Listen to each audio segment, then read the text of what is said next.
The Chris Heasley Show, coming to you from Radio Debang, the North America's premier broadcasting network. Hello. When Hugo Chavez seized control of the country of Venezuela, the first move he made was to seize control of the country's elections. His goal was to render the voter useless. His goal was to end the ability for Venezuelans to have the right for self-determination. So what Hugo Chavez did was he attached an apparatus to each and every elected official that allowed Hugo Chavez to approve or deny each and every elected official. And in doing so, once elected, then those elected officials were no longer beholden to the people of Venezuela, but rather they were beholden to Hugo Chavez. Leftists always move to control elections. They do it over and over again. In 2022, in the U.S. midterm elections, George Soros, a Hungarian financier, invested $125 million in U.S. elections. $125 million. He was solely the greatest investor in U.S. elections in American history. His entire goal was to transform the electoral process in America from end to end, to change the way that Americans can decide on their elections. A foreigner, an outsider, a Hungarian financier is now dictating to Americans how they will elect their officials. And again, Soros, just like Chavez, is attaining control of the elections of a sovereign country. And in that process, what he did is he invested $139,000 in the Fort Bend County District Attorney's race, Brian Middleton's race. $139,000 is what George Soros put in Brian Middleton's campaign. That represented nearly 40% of Brian Middleton's campaign to become elected to become the district attorney of Fort Bend County. George Soros is Brian Middleton's financier. It is safe to say Middleton could not win that election without that big chunk of change. And what was the first thing that Brian Middleton did once elected district attorney? He conceived the idea of the voter election task force, just like Chavez put an apparatus on the elections, just like Soros moved to transform elections in America at the local level, at Brian Middleton moved in the same way as the leftist that he is and moved to control county elections. And what he did was, with this elections task force, he essentially put himself in a bird's eye view over the elections, where he would have considerable influence over that elections, where he and his officers would be watching you as you go in to cast your vote. Now, Brian Middleton, when he was elected into office, he aggressively hired and fired in that district attorney's office to transform it in a very aggressive manner. And he did it with the idea of finding people that were like-minded. So that means that once his election task force was in place, when you would go vote, you would have one of Brian Middleton's officers looking over your shoulder as you cast your vote.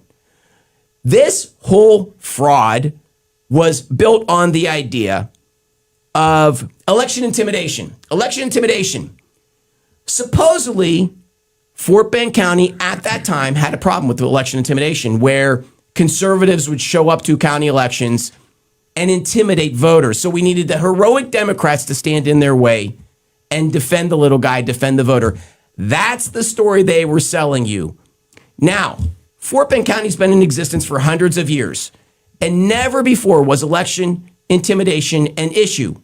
Only once the Democrats seized control of the county did all of a sudden the race card get pulled out, and election intimidation is now the driving issue in Fort Bend County. Thus, we need Brian Middleton's officers to be watching over us while we cast our vote. I want you to think about that again.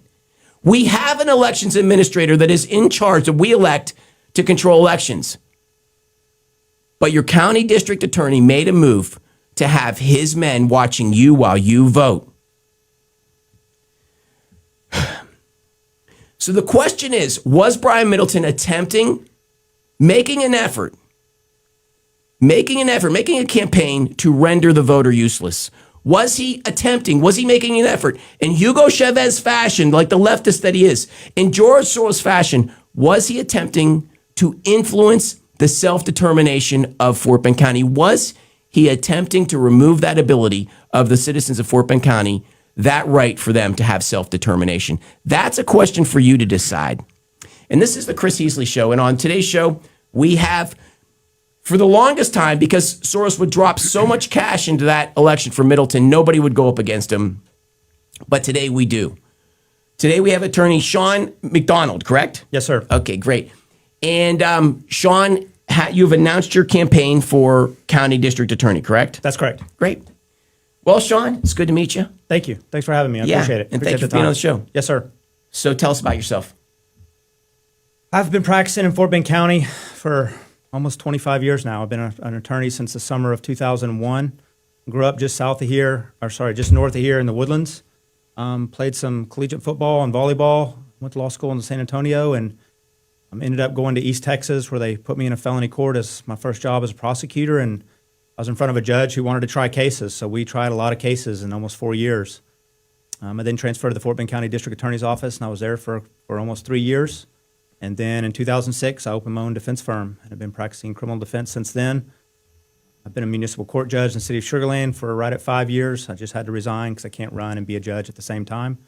And then I've taught law school at Thurgood Marshall in the criminal law clinic, and I was a government professor at Houston, now Christian University.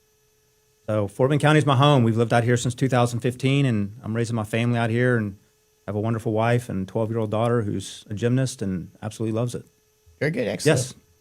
So tell us a little bit about your work as a defense attorney. I think we can all agree we don't want the government to go unchecked. And it's, sometimes it's hard, sometimes it's difficult, because a lot of times you're on the wrong side of things. And I think all defense attorneys struggle with that a bit. But in the end, you have to have all those checks and balances, because if you don't, then the government going unchecked can get very, very scary very, very quickly. I enjoy what I do. I think I have a very dramatic impact on my clients, because I'm not just their attorney. I try to guide them and help them in any way I can to get back on the right track. And a lot of times they haven't had a mentor or anybody who really has taken an interest in their well-being. So I try to treat them as somebody who deserves a second chance and guide them the best I can. I was really fortunate. I grew up with a wonderful family who supported me and gave me, frankly, everything that I ever wanted. And, doing what I do now and representing, a lot of defendants who can't afford good attorneys. And fortunately, my firm is big enough that we have the resources that we can provide them with a really good defense. And part of that is a way of me giving back. Because a lot of these kids don't have the childhood that I had. So it makes me sleep a little better at night knowing I can give back a little bit. So why are you making this move to run for district attorney? I love Fort Bend County. I'm in court 4 or 5 days a week, and some of those prosecutors in that office are some of my closest friends. I know them professionally. I know them personally. I spend time with them outside of the courthouse. And I don't like where the DA's office is going, frankly. Brian Middleton's not in the courthouse. I've seen him, I can count on one hand in 7 years, walking the halls of the courthouse, being in court with his prosecutors, checking on his prosecutors, helping his prosecutors when they're short-staffed. I mean, there's been some prosecutors that have been in a court by themselves for 6 or 8 or 9 months, and nobody comes in there and sits with them to help them with these dockets. There's supposed to be 2 prosecutors. You never see them in there helping prosecutors. You don't see them in the judge's office asking, what can we do better? Or are we, lacking in prosecuting offenses? What can we do for you? He's just not a presence. And I think the DA's office and the prosecutors in the office deserve better. I think they need a leader who will lead from the front, who will be by their side, who will check on them in court, who will be in front of the judges, whether they're Republicans or Democrats, be in front of all the other elected officials, finding out what we can do better. You know, I'm smart enough to know, and I'm self-aware enough to know that I don't have all the answers. And there's a lot of really talented and smart people in that courthouse and judges who can offer a lot for public safety, and that's my priority. And I will lean on anybody and everybody that can give me guidance and help in keeping this community safe. I'm raising my family here, and there's nothing more important to me than that having the ability to go out at night and go to the store and not be in fear. You know, it's important to me. I just don't like the direction it's going. You know, we'll talk a lot about that with the KP George situation and the text messages on the Signal app. It's just not a good look for Fort Bend County. And it's, you know, every time I mention Fort Bend County to somebody, the first thing they talk about is all the scandals that's happening in Fort Bend County. And we went for decades without scandal. And now all of a sudden, we have Democrat official after Democrat official being investigated and or indicted for criminal offenses. And it's heartbreaking to me. It's not the Fort Bend County I know. Let's get into that, but let's first just ask, tell me about the state of crime and safety in Fort Bend County. How do you feel? Do you feel Fort Bend County is getting safer, or tell me what you think of that? I think law enforcement drives safety in Fort Bend County. They're on the front line. They're the most important people that is going to keep us safe. But the DA's office has to do their job as well. They have to support law enforcement, and they have to prosecute the cases that law enforcement brings them. And that's where I'm seeing the problem, and where all of my concern is coming from, is the law enforcement is risking their life and putting their lives on the line to protect us, and they're submitting cases to the DA's office, and the DA's office is giving them away. They're putting them in all these diversion courts, giving them pretrial diversions, and in a year, these cases get dismissed and get expunged from the records. So we have hundreds, and I would say, venture to say, maybe even thousands of defendants who've been charged with a crime who get a slap on the wrist and their case gets dismissed and it gets expunged from the record. So in 2 years, if they beat their girlfriend up again, like they did in Fort Bend County, and they got a pretrial diversion, no one will ever know about it because they've had it expunged from the record because the DA's office and Brian Middleton's policies are giving these cases away. There's no accountability anymore. And I just recently went on a trip to Japan to see my brother-in-law who's retired from the Marine Corps. Japan is, I think, the safest place in the world. And it kind of struck me that you could literally leave your wallet sitting on a table for days and no one touches it. And I struggle with how is that even possible? And it's because they're intolerant of crime. Everybody there is intolerant of crime. Fort Bend County is heading the exact opposite direction. What's going around and what the criminals are talking about is, let's come to Fort Bend County because whatever you do, you're going to get a slap on the wrist and we're going to erase it from your record. I mean, now it's you go in and steal from Walmart and you have to stay out of trouble for 90 days, and they will dismiss your case and erase it from your record. And you can continue to steal year after year after year, and your case will continue to get expunged because other jurisdictions don't know about it because they erased your record. That's not the message you want to be sending to criminals about Fort Bend County, is it's just going to be a slap on the wrist. They're not going to hold you accountable. You're going to have a low bail. You're going to get out on a PR bond. There's no prosecutor's going to be in court fighting to keep you in jail. And you're going to be in and out in a day, and you're going to stay out of trouble for 6 months or 9 months, and the case is going to get erased. That's not the message we need to send. It's just not. And I as much as I struggle with it because I'm on that side of it, and as much as it does help my clients, it's not the answer. I want to take a quick minute and give a shout out to our featured product, which is the LifeWave X39 patch. The LifeWave X39 patch, which you can see right here on my bicep. And this company, LifeWave X39, is the fastest growing company in the world for the second year in a row. And it's an incredible company. The reason that it's growing so fast is because of the technology that it produces, which is stem cell regeneration. Stem cells are what heal your body. Everyone has stem cells. And of course, you've heard about people getting stem cell injections. Instead, the stem cell injection is a very, it's a gross process where they pull stem cells from aborted fetuses, aborted babies. That is not this. This is regenerating your existing stem cells. But the reason that they do that is because what your stem cells do is they bring your body back to life. They heal wounds. They allow the football player to get back on the football field sooner, the boxer to get back in the ring. They do stem cell injections for that to happen. What this patch does, it's photolight therapy. When they dropped the Wuhan flu on us, President Trump said, put light on it. What this is that light. This light redirects, your body emits light, it redirects it back into your body. It's an amazing technology. Clinical trials have been done. And what it does is it heals your body. It turns the years back. As for myself, I've had two issues. Number one, I have energy drops. I have to take power naps. I sometimes get sleepy behind the wheel. That does not happen to me anymore. I no longer need caffeine because of the X39 patch. I wake up at 5 a.m., roll out of bed, sharp as a tack. I no longer have fog brain. My life before the X39 patch was a prison sentence. I am now free. In addition to that, wives out there, I'm sure you hear your husbands having to go pee at night, right? Because the pressure goes on our bladder. It forces us to have to go to the bathroom all the time.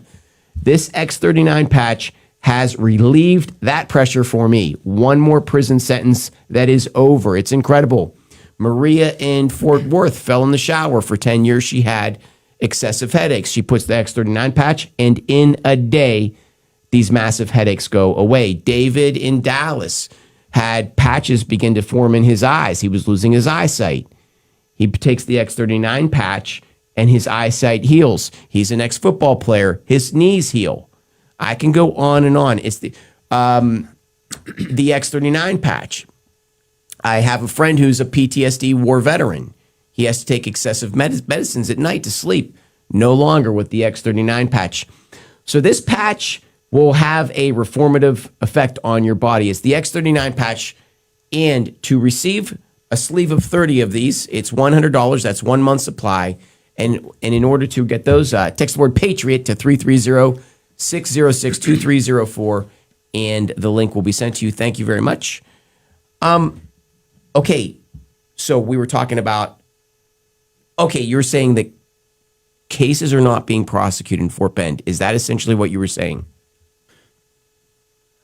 Where the concern for me comes from is it's well documented that Brian Middleton accepted a ton of money from George Soros. George Soros has funded DA's office races throughout the country, depending on who you ask, 40 or 50 different progressive prosecutors. And with that money comes expectations.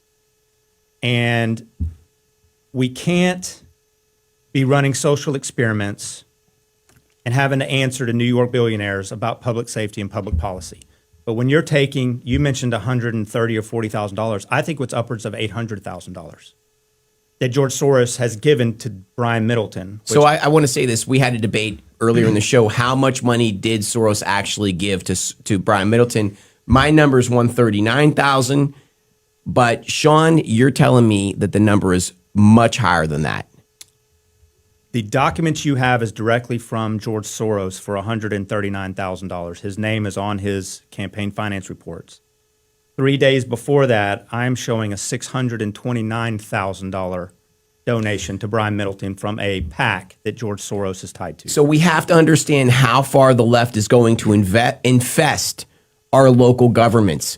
George Soros has put, it appears to be, potentially $1 million, almost $1 million in Fort Bend County's elections. Now, I want to make this clear. It's not Harris County, which is 6 times larger than Fort Bend. It's small town Fort Bend that this European billionaire is dropping cash to render the Fort Bend County resident useless. Your vote is now negated by the fat cash of George Soros. So the question becomes, who is Brian Middleton beholden to? Is he beholden to you and your little tiny vote? Or is he beholden to the fat check, the fat cash of George Soros dropping nearly $1 million into his account? Well, Soros' expectations and well-documented expectations is we're going to create these diversion programs. We are going to go after law enforcement. And you see that with the public integrity unit at the DA's office.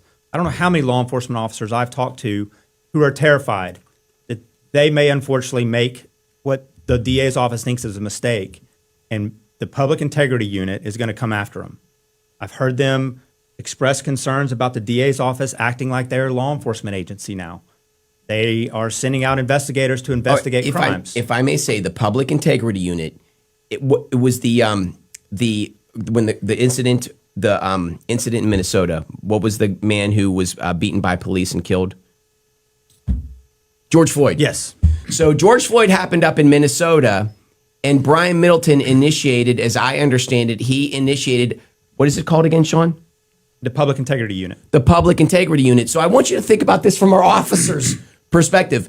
The Public Integrity Unit was first started for the purpose of policing our own police based on a leftist agenda, okay? Based on the premise that our police are inherently racist. So I just want you to under Brian Middleton's premise, under his gut instinct, our cops are guilty before they're innocent. He is essentially saying, yeah, I know you're racist at least a little bit, so I got to watch you. That's the message being sent to our police officers in Fort Bend County. How can they do that job when that negative connotation is being placed over their head? What's the morale of our police officers when that negative connotation's being placed over their head? Should our police officers be freed from this accusation, this subtle accusation that's coming from the district attorney's office? You decide. What do you think, Shawn? I mean, we see the evidence. I think if let's say it's 40 George Soros funded progressive.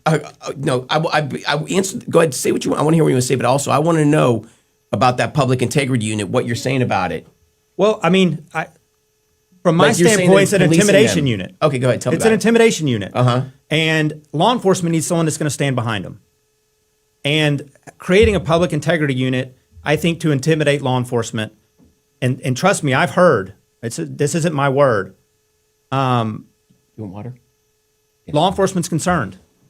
And the DA's office seems to want to take, under Brian Middleton, a more proactive approach to investigating crimes and being law enforcement. Instead of that checks and balances that I think is imperative, that you need to check law enforcement's work. You can't be doing the work yourself and then prosecuting it. Okay, but just look at his entire agenda.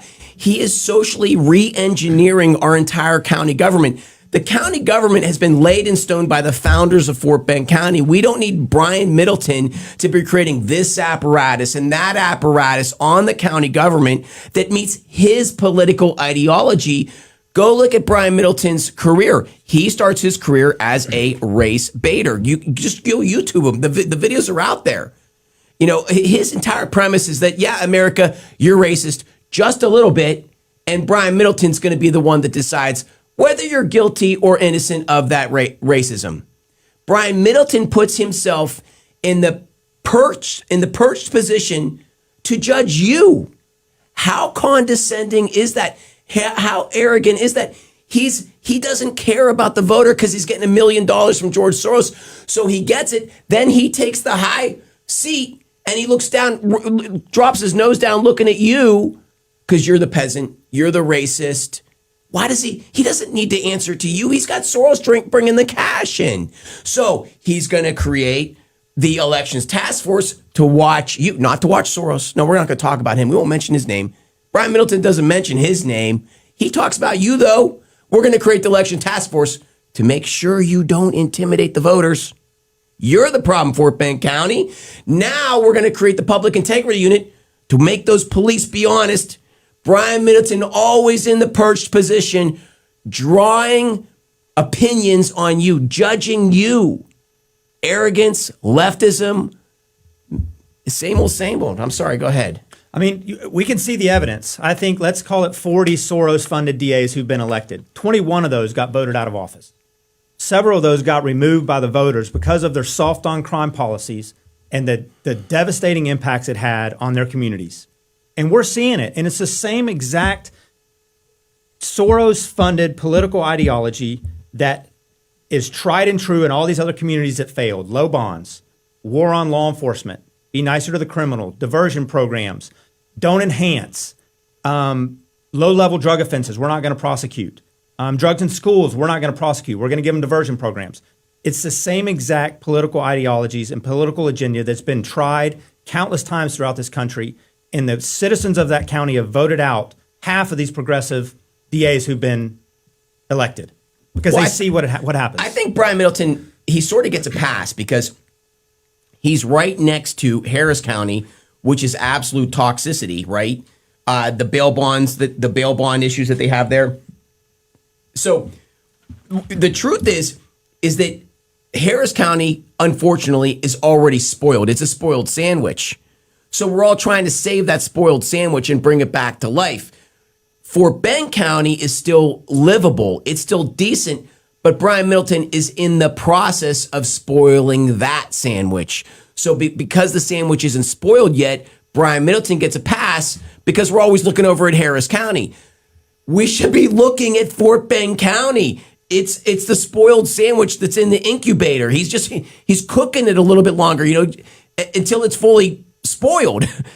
That's I think he gets a pass because he's next to Harris, but keep talking. And the best example I can give you on what these policies have done to this county is our misdemeanor court judges trying DWIs, family violence cases where men are assaulting their wives or girlfriends or vice versa, theft cases. Prosecutors used to try 2 or 3 cases a month. I know of one judge in Fort Bend County that went 2.5 years without a single trial. They would try dozens of cases a month in that courthouse, in misdemeanor courts. And I could probably count on one hand the number of trials they've had in the last 60 days because they're giving away and giving the vast majority of defendants these pretrial diversions. They're not going to go to trial and they're not being held accountable. So now the impact of that is you have misdemeanor prosecutors who are in misdemeanor court to cut their teeth, to learn how to try cases. Because you move up to felonies, you're going to be trying some really horrific crimes and some really bad guys that need to be put away. But you're coming up to felony division without any trial experience because Brian Middleton is giving away all the misdemeanors that used to get tried that these prosecutors could cut their teeth. So now they're coming up trying murders, sexual assaults. And they don't know what they're doing. I don't want to say they don't know what they're doing. There's some very talented prosecutors. They're not ready for that level of work. They're not. And it's not fair to them. It's not fair to them. And they're being put in that position. I just tried a case against a prosecutor who I am extremely fond of. And it was his first felony trial. And he did a wonderful job. But I'm like, how many cases did you try as a misdemeanor prosecutor? And I think he told me 2 or 3. And I'm like, how is this happening that these prosecutors, they're not prosecutors anymore. They're signing contracts with the DA's office, get them to defendants and giving these cases away. So basically, the way a prosecutor's office should work is that you try all the misdemeanors. You have your junior varsity guys, your beginners, go do those more, less complicated cases. And then once they have a good experience under their belt of doing misdemeanor cases, then you elevate them to felony cases, and that is not happening, is what you're saying. No, they're never getting on the field. They're never given the opportunity. Because misdemeanor cases aren't being heard. No, they're giving away DWI cases, diversion. Theft cases, diversion. Assault, family violence, diversion. Okay, I had a Sugar Land cop tell me that the Sugar Land police are no longer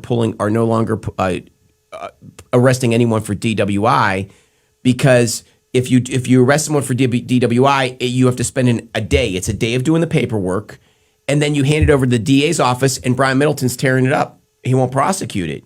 So basically, drunk driving is basically it's lawless right now in Fort Bend County. That you could drive drunk and there's little to no consequence. Is that true? I haven't heard that, but I know that I hear from law enforcement that they spend the time to make these DWI arrests, which are 2 or 3 hours to get an arrest, get them to do a warrant. And then in 3 months, this person's on a pretrial diversion. 9 months after that or 12 months after that, their case is dismissed and expunged from the record. So in 18 months, it's like it never happened. And the officer has essentially wasted all of their time because it's never, ever going to follow this defendant. Okay. So what is a pretrial diversion? It is a contract. Normally, let me give you some context. You get arrested, you go to court, you plea your case. You placed on a deferred adjudication probation through the court system, through the judge. You plead guilty. You're on a probation through the court system. You're being held accountable by a judge who's elected in Fort Bend County. Pretrial diversion takes the judges out of it. The judges have no control anymore of these defendants. These defendants are signing a contract with the district attorney's office and paying them $400. It's like to enter into this contract, and this defendant will, a theft case, stay out of trouble for 90 days. Then the DA's office will dismiss it like it never ever happened. The judge has never been involved. They've never had to go to court. They've never had to stand in front of the judge. Case gets dismissed. They'll agree to an immediate expunction. And you see it with theft cases, with assault family violence cases, with DWIs. You name the misdemeanor, they're giving away pretrial diversions for $400 a pop every chance they get, to the detriment of the misdemeanor prosecutors, which ultimately is to the detriment of felony prosecutors because they don't have the trial experience to put the really bad guys that we want in prison away because they don't have the experience. So we have an incredible set of laws in America that were built by men, some of the smartest men that created our country. And essentially what you see is that whole system just falling apart because someone assaults their wife, assaults their girlfriend, or assaults someone, whatever, and the DA's office stands in, stops it from going to trial. They do the pretrial diversion, which is essentially $400 down, 90 days probation is what it sounds like, on and you're theft, out. if it's on a assault family violence, sometimes it's 12, maybe 18 months, and it's a DA supervised probation. It's not a court supervised. Regular pleas typically involve the court. You're being held accountable by the judge. But these pretrial diversions, the judges have no say anymore. They have no control. The defendants never even go into their court anymore. So now the DA's office gets to do what they want and send them to the probation department, and they've completely taken the judge out of it. So, and it's not just misdemeanors. There's assault, family violence, strangulation cases that they're putting on pretrial diversions. The entire premise of Soros is to erode the foundations of our country. Middleton cannot win unless he gets that next check from Soros. And so there is no, like, when I hear this stuff, I think these men are evil geniuses. What they did, Soros wrote the agenda, sent it to Middleton, who was coached. I don't know this, but it certainly sounds like this is just too thorough to not be planned, to be a conspiracy. And they essentially write it down on a whiteboard. Okay, we will use pre-trial services because that will ensure that misdemeanors never get heard, and our district attorneys never get that essential training, that it never goes in front of the judges, and that element of our legal system is now eradicated. And essentially what you have is Brian Middleton now commandeering the entire legal process himself at the behest of George Soros. To me, it seems as if these evil geniuses wrote it down on a whiteboard. This is too slick business to not be thought through. This is brilliant. Something else that I see as on the defense side is you have clients that are like, I'm not guilty of this. And I'm like, I understand. I said, but they're offering you a pretrial diversion. You don't have to admit your guilt, and you enter into this program and they can dismiss the case, which take that pretrial diversion out of the equation. My client says, I didn't do this. He goes to court and gets to fight. But when you're presented with an offer that's too good to turn down, like, look, you just stay out of trouble for 12 months, your case gets dismissed, it's going to be erased from your record like it never happened, or do you want to go to court and fight it? Even though you're innocent, I get that. So it gets very, very dangerous with protecting the rights of citizens because they're being given an offer that's too good to turn down. It's not worth the risk. And so there's no accountability anymore to forcing the state's hand. And so I don't have the ability to say, let's go to trial then. If you're going to accuse my client of something, then you need to prove it in court. And my client's like, I can't go to trial. They're offering me a pretrial diversion. I can't possibly pass that up. I want to take the pretrial diversion even though I didn't do this. And I don't have to admit guilt, right? No, you don't have to admit guilt. You just sign right here and you report to probation. You pay probation $60 a month. You pay the DA's office $400 to get in the program. You pay for drug testing, which is $15 a pop. And it's a money grab. So for a year or 18 months or whatever it is, they put you on a pretrial diversion. All you're doing is paying the DA's office and the probation department. You're not paying the taxpayers. When you go to court and you're fined, that money goes to the taxpayers. That money goes to the court system, to the clerks. This isn't going to repay the taxpayers he's anymore. subverting every. I mean, this is brilliance. This is This is evil. This is an evil genius. And it's exactly what Soros told them they're going to do, and it's well documented. Yeah. You can go Google Soros and DA office policies. He's doing exactly what Soros told him to.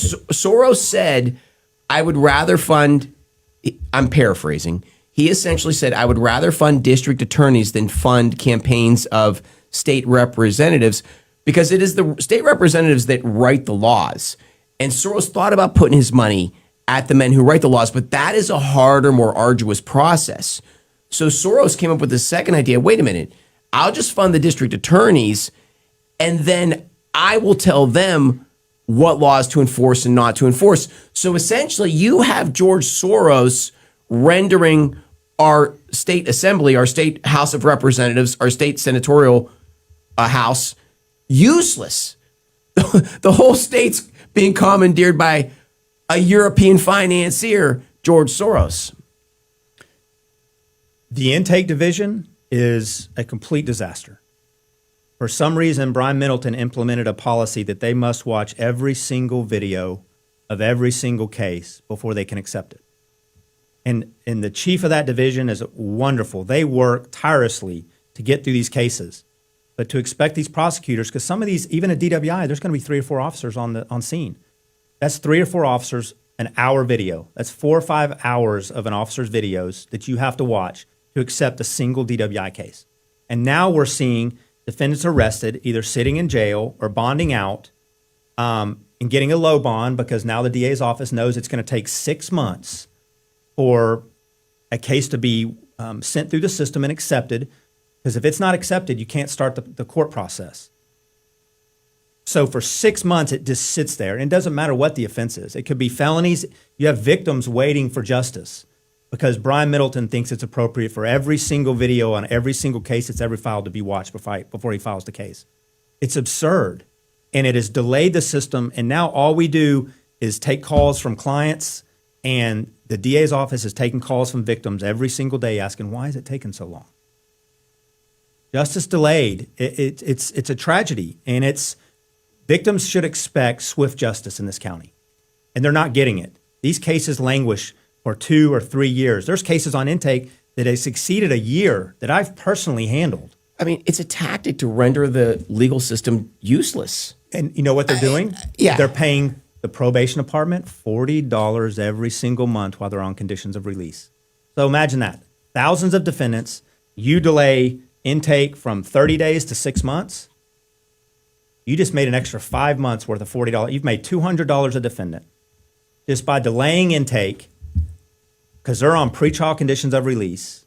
And now you've just stuffed your pockets with tens of thousands of dollars. And that's not the only thing they did. GPS monitors. They charge our clients $350 or roughly $320 a month for GPS put on their ankle to track their whereabouts. We couldn't understand why they wanted to do it on every single client. It was getting absurd. The defense attorneys will tell you, we were filing motion after motion like, this isn't a case for a GPS tracker. Well, we come to find out that the supplier of the GPS tracking devices was charging the county about $210. The county was upcharging, in violation of the code and the laws in the state of Texas, was upcharging our clients $150 and pocketing that money for years, well over $1 million that this county was pocketing. The probation department was pocketing by overcharging us in violation of the statutes, and they changed it. And the judges, for a long time, quit even charging anything for our clients to do that. It's. I don't think anybody will convince me that part of this isn't a money grab. Well, it's unfortunate. I want to go back to one point that you made. They are essentially watering down the legal process. They're slowing it down by requiring the intake organization to watch all of these videos before they can hear a case. And that's a tactic to render the legal system useless. Soros is here to remove the foundations of our society, the great foundations that were put in by the men of Texas before us, because he's a European financier. He doesn't like Americans. He doesn't like Texans.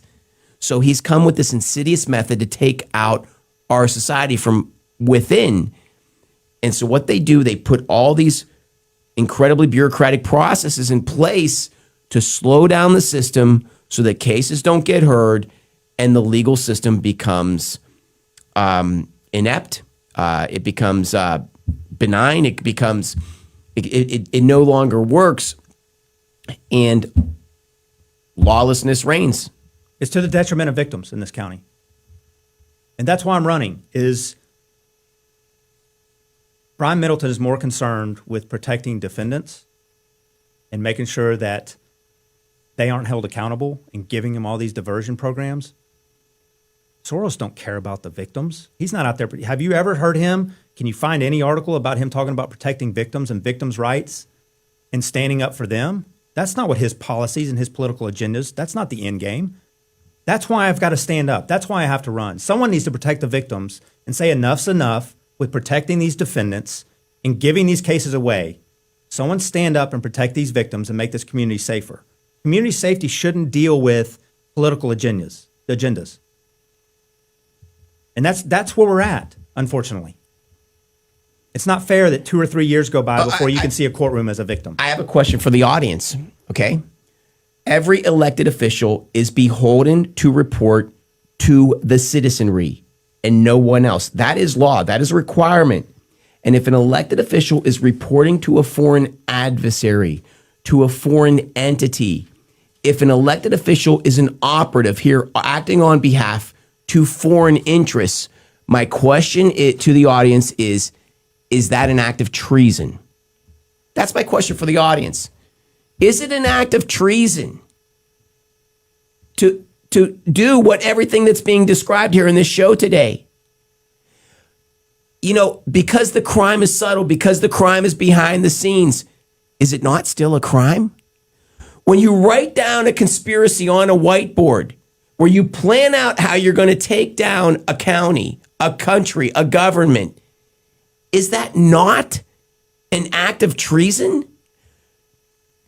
Does the RICO Criminal Conspiracy Act kick in at that point?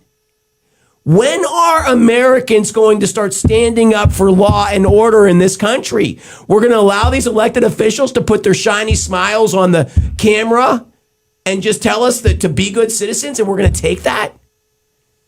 I mean, this state of Texas was built by men of fortitude, and the baton has been passed to us, and we're being described right here on this show how these evil geniuses, the criminal class, is taking our county from within.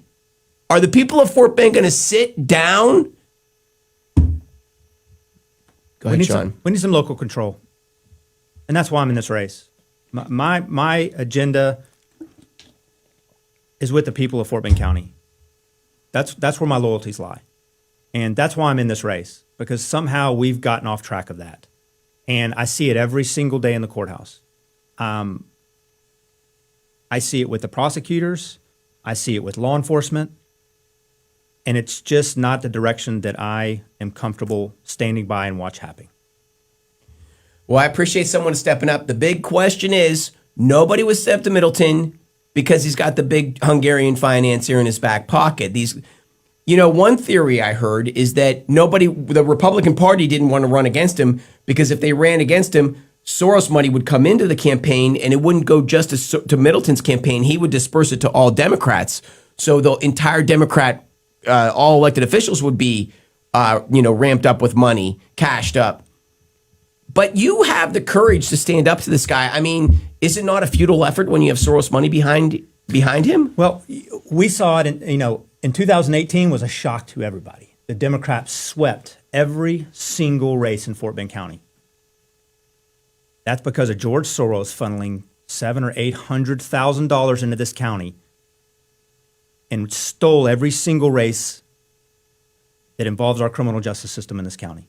And I'll tell you, in 2022, I got some pushback because I was considering a run for the same reasons I'm running now. I didn't like the way it was headed. And I got some pushback from some community leaders, some political leaders, some elected officials, that they were scared that George Soros money was going to come in again and they were going to sweep again, because we don't have that kind of money coming in from the conservative side.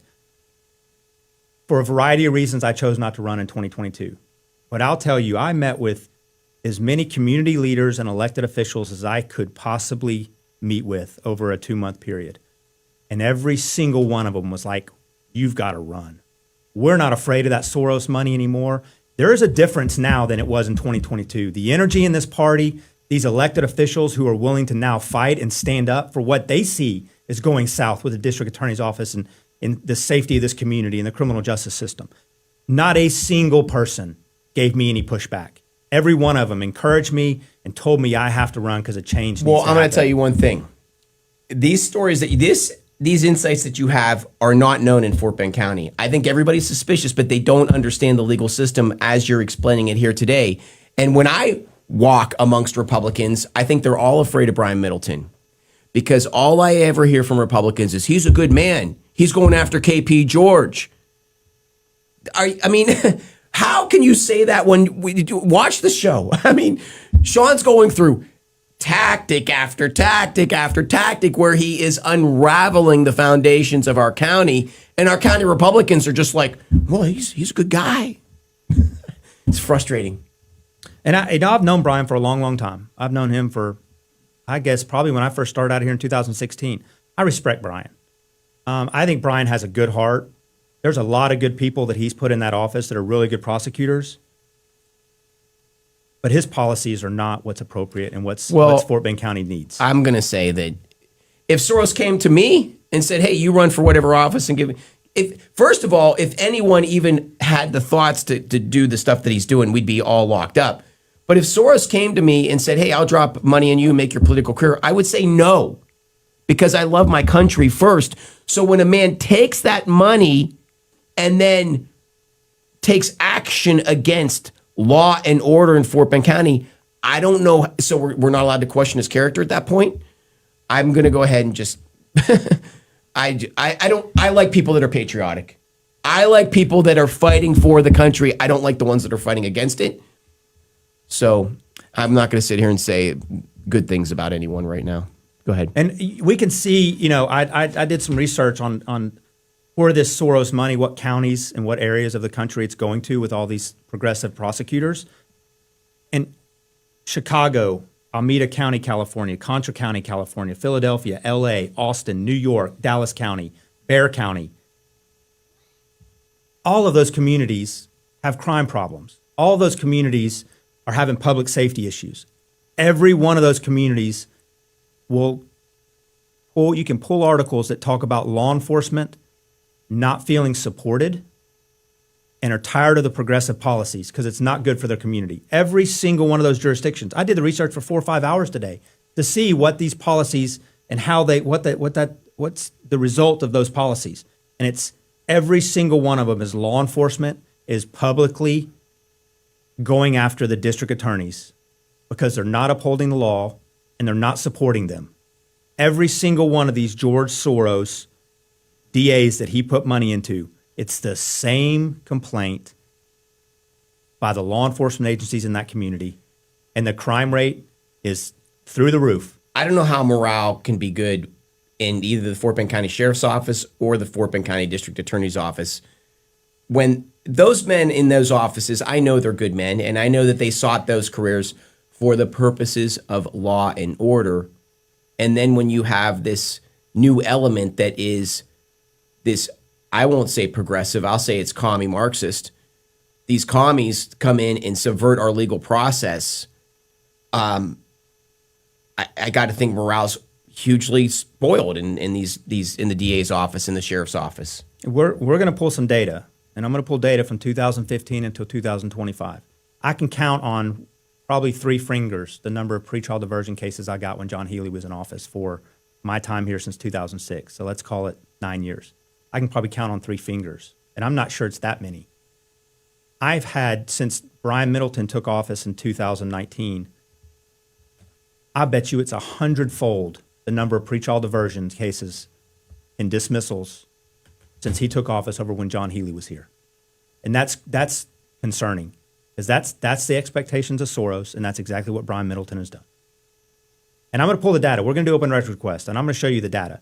It's indisputable. You're going to see it in due time. Yeah, I mean, you're really certainly opening our eyes. So this is incredible. I don't want to stop you. We have about 15 minutes left. I want to put the ball in your court. You tell me where you want to go with this conversation next. Do you want to go to the KP George incident, or where do you want to go next? The KP George incident, it's ongoing. It could potentially be something I handle when I come into office. So really the only information I have is what I'm reading online in the filings. That's public record. Let me tell you what a few concerns I have with the KP George case.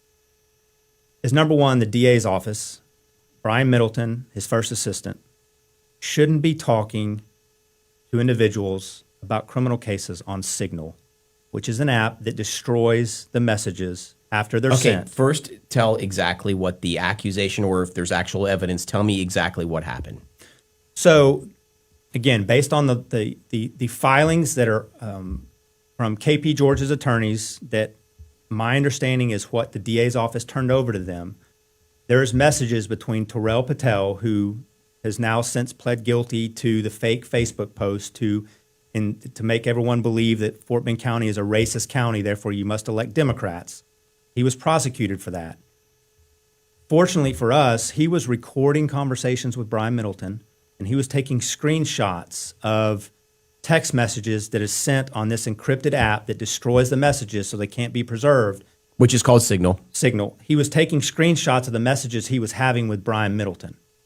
Now, the first question is, you're not, as a district attorney, you're not allowed to use an unapproved method of communicating. Is that correct? You should never, ever communicate about a case on an app that doesn't preserve your communications. It's in violation of the discovery rules. So it's Brady. They have to turn that information over. Right. So that's why he's doing it, so that he doesn't have to turn the information over. And again, I don't know context. I don't know dates. But all I know is he is messaging with Terrell Patel, who is a co-defendant of KP George's, who's now on probation, about how much he hates KP George and how he's going to knock him the F out when he sees him. All right, That's concerning, that you have an elected DA wanting to physically assault the sitting county judge, and now you're prosecuting him. Right. Okay, first I want to jump back. You, as a district attorney, as any law enforcement official, you cannot be communicating about legal matters on unapproved devices. Certainly not devices that destroy your messages so nobody can see them. And part of the reason that someone would do it on a device that destroys the message is so that there's no evidence of your communications. Correct. So the courts can never call on that. Correct. So all of your communications regarding legal matters should be in tune with the law. And they should all be able to be pulled, I would assume, to some extent. They should be, I don't know. I'm trying to say that by using this Signal application, he's stepping outside of the legal manner in which to communicate on legal issues. Am I correct? He shouldn't be messaging anybody on an app that destroys your messages about office, cases in the office, public policy involving the office, witnesses, defendants. In hindsight, you have the sitting district attorney who's messaging a co-defendant of KP George on an app that destroys the messages. And thankfully, Terrell Patel took pictures of him, or we would never know it. Okay, now talk about what the messages said.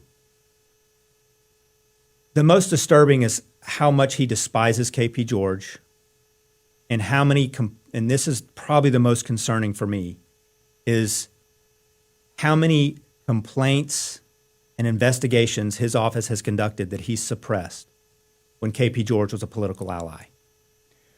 Okay, first, keep that, because I want to talk, you brought 2 points up. First, he's saying he doesn't like KP George, and he's saying he wants to physically hurt him. Is that correct? Correct. Okay, so the first thing I want to say is my entire activism was largely started because of the administration of KP George. I have been probably his biggest opponent, his biggest critic that exists. I consider him a detriment to the county. And with that being said, all people deserve an honest application of the law, even the people that are people that you don't agree with. Because if we allow our emotions to dictate how the law is dispensed, is the law is applied, then what happens is the law becomes corrupt and it can be used against you in that same way if the other side gets the football, right? But in addition to that, it's just ethics. So even though I completely disagree with the KP George administration, I certainly want him to have a fair hearing under the law. And I'm going to read the quote. This is again from the public filings. This is Patel's screenshot, I believe, of a text message on the Signal app. And Middleton says, he ought to appreciate what I've done instead of complaining about it. It's like, have you been in the newspapers? Does anybody other than you know about these investigations? So he's talking about KP George, that he should appreciate me. He should appreciate Brian Middleton because I've suppressed and I've buried these complaints and investigations because you're my political ally and now you're not anymore and you better watch it or I'm going to release this information. How many other investigations of other elected officials, Democrats in this county, has he suppressed? Because he's admitting it here. He did it. Right. So in that text, he's saying, me and KP were buds at one time. And when that was happening, I wouldn't apply the law. I wouldn't prosecute KP for if there were any potential crimes. There's something to that effect is what he's asserting. And your question is right. I mean, is that the case? And if so, does he pick and choose who and how he wants to apply the law? He certainly seems to admit it here. According to political interests. That's terrifying. That's terrifying. Joseph Stalin-style politics in Fort Bend County. I mean, it's like, come on, the people of Fort Bend, they're taking our county from us. We need a change. It's time. And, you know, I decided to run when I started seeing all of this material that has been filed. And all I know is I can just read what the quotes are and the screenshots. I don't know who's telling the truth, the defense side, the prosecutors, but they are fighting like cats and dogs.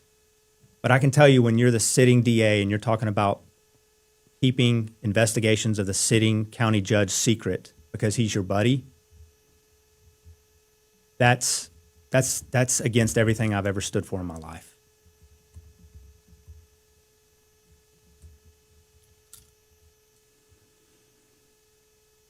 I can just say that this interview is incredibly enlightening, eye-opening.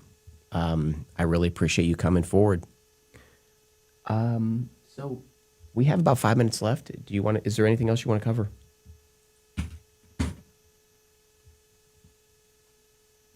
Public safety in the DA's office shouldn't be about politics.